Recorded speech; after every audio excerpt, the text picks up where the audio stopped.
Welcome back. You're watching DXB today. This is an episode where there's a lot of focus on health, and our next guest is Dr. Okan, who is a physical medicine and rehabilitation specialist at NMC Hospital.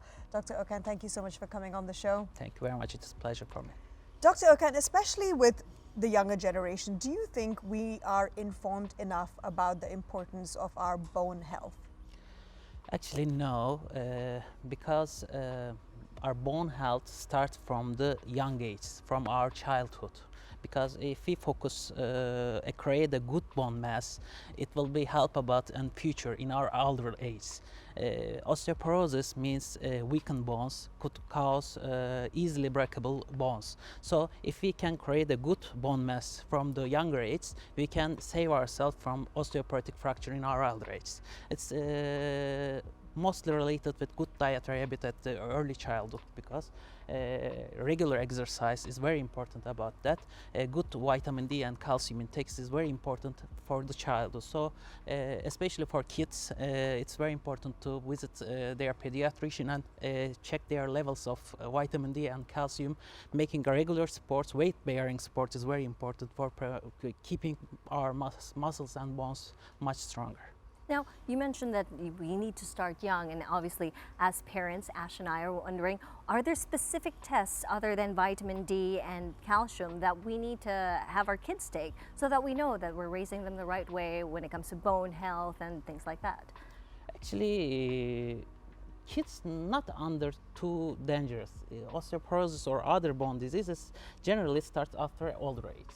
Of course, there's some problem with related bone disease with kids, but these are very rare disease.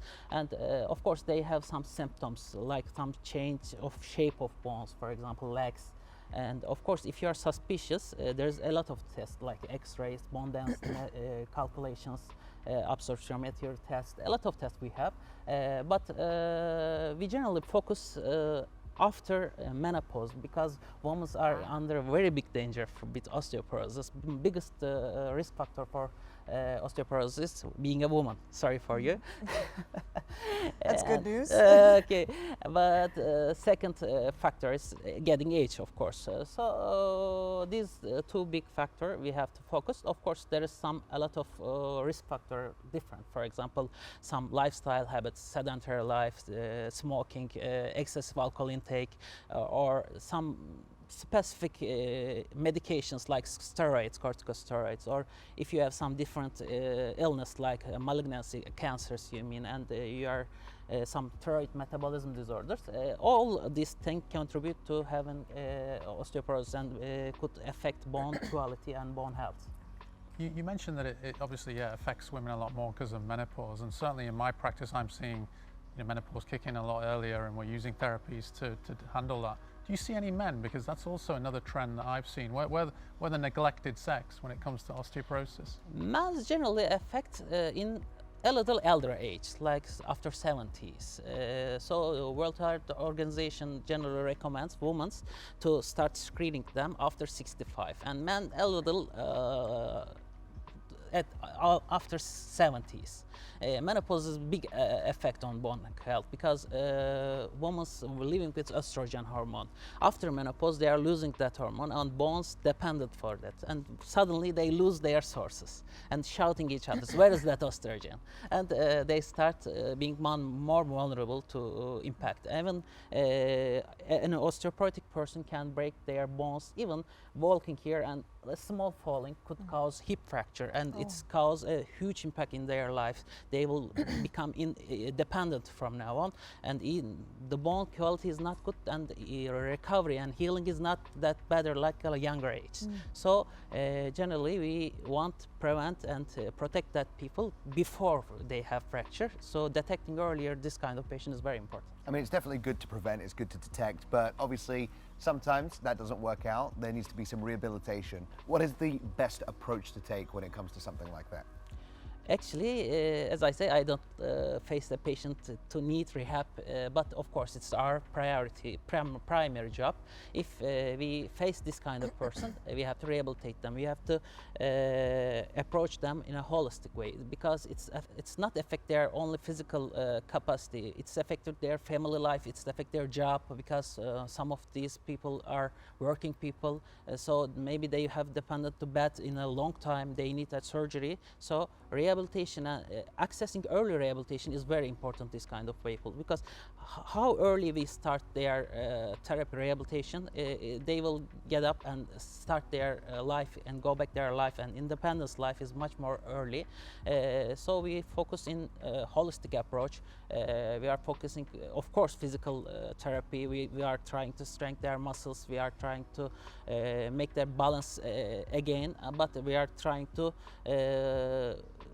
treat their anxiety, treat their depression about that, and we are giving education to these people to prevent further relapse periods. Well, that's the thing. I mean, awareness is the most Of course, important we thing. are trying to change their environment, make them more balanced, and some gait training, balance exercise. Sometimes we are recommending them yoga to get their much more balance, because it's very helpful about that. And we are changing their environment to prevent fallings, and that's it. Well, thank you so much for letting us know all that. I've definitely got some stuff to think about. Dr. Okan, thank you so much for being on DXB. It's a pleasure for me. today. Thank you very much. Nice to meet you all. Thank you. Now we are going to be exploring areas of dermatology. I know Louis, I know Ash have been waiting for this. I'm going to get some Botox over at Prime Medical Center. Now, when it comes to the medical field, of course, the main focus is on getting better after getting sick, but also when it comes to improving your quality of life, and sometimes it's all about looking good. And we are here at Prime Medical Center in Jumeirah to talk to one of the top dermatologists about everything to do with Botox. So let's find out what it's all about. And here we are with specialist dermatologist, Dr. Ameena Jaleel. Thank you so much for being on DXB today. Thank you so much for having me. Now, I hear a lot about Botox, and I'll admit I personally didn't know what it was. I thought it was like injecting plastic silicone into your face. I think some people might think that, but it's not that at all, is it? So can you tell us what is Botox? Okay, Botox or botulinum toxin is basically, a purified protein derived from a bacteria called Clostridium botulinum. Okay, so it acts like a neuromodulator. So it prevents the release of certain neurotransmitters across the neuromuscular junction. So this, helps to relax the muscles, and it can also help, reduce the activity of sweat glands or oil secreting glands in your skin. And is there any negative effect to the fact that certain aspects get numbed? No, not really. So we, as a doctor, we are trained for it. We inject on specific points in the muscle so that it doesn't affect the other parts of the muscle in any way, and it doesn't affect the functions of your body or your face in any way. It's very interesting. So tell us a little bit about how the process would go. Say I wanted to get some Botox. What would you check firsthand? Can everyone get Botox, or are there some people that should avoid it?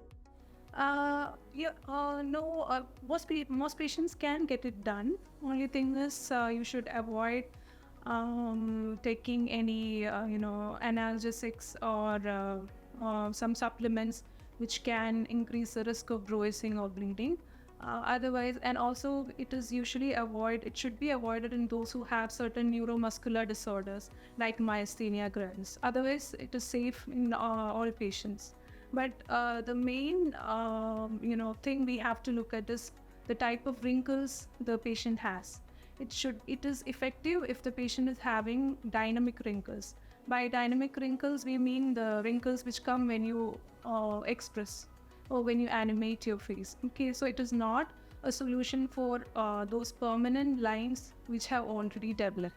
So the results would last for around 3 to 4 months. Sometimes it can last up to 6 months depending on the activity and metabolic rate of the patient, but usually up to 4 months. So you will, I would say you will have to repeat it up to three times in a year, sometimes up to twice a year.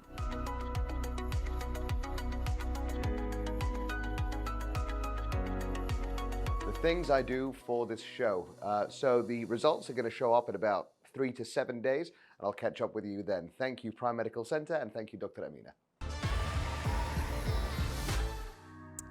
Look at you, Faris. I never thought this day would come when I see you get Botox on live TV. I've lost the director's respect. He just told me in my ear.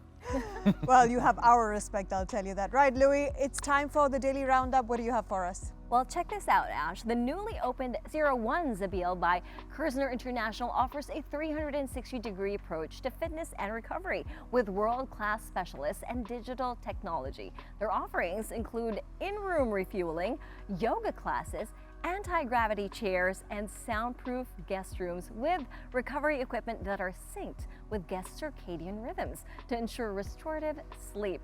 Now, Dr. Nass, this sounds like something I'd probably see at DNA Health. Is this something that you would have in your hospital as well? Yeah, and I think this is the trend in the right direction. I mean, we're outpatient, and so some of these technologies we won't have, but listen, whilst people are more into health and wellness, we're not particularly time rich. So the only time we get to spend to attend to our health is on vacation. And you're seeing this general trend in the hospitality industry where they are making efforts to try and go into the wellness provision whilst people are on vacation. But I think the important thing to point out is, you shouldn't just attend to it for 1 week of the year or 5 weeks of the year. It needs to be an ongoing process during your day-to-day life. Dr. Azad mentioned a little bit earlier on at the top of the show, I've just had a mommy makeover and my healing process seems to be a little bit slower than what it should be for someone my age and my sort of fitness level. And my doctor highly recommended trying out the hyperbaric oxygen chamber treatment. Are you familiar with this one? And if yes, what is your take on it? Yeah, indeed. I mean, this is one of these many wellness therapies that people are doing now and that you're seeing a lot more sort of popping up. Hyperbaric, yes, infrared therapy, which you'll also have come across. There are things called peptide therapies that can speed up recovery. Even just optimizing your nutrition and making sure your diet's right will also help. Well, there are so many trends when it comes to healthcare and when it comes to longevity, and with that, I think there's some people that try and push stuff that isn't necessarily that good for you. Is there anything that we should look out for when we're getting all of these ads for how to live better lives where it might be doing the opposite? So I think, as with any intervention, I mean, you're having a consultation with a healthcare provider. I mean, if they should be able to answer your questions and not dodge any bullets and provide you with the evidence. You're right. I mean, there's huge commercial industries behind a lot of these things, and I think you can sense it. I mean, we all can tell whether we're being sold a flop. Well, Dr. Naz, thank you so much for sharing those. We're not done with you just yet, so please stick around. There's lots more coming up on the show. Faris, tell us what it is. Yes, we're going to be taking a look back at all that was buzzing this weekend at the city's popular annual food festival, of course, Taste of Dubai. Plus, we will get to meet a seasoned specialist in cosmetic surgery, so we'll know a little bit more about his expertise on facelifts, body contouring, and so much more. So stay right here on DXB Today.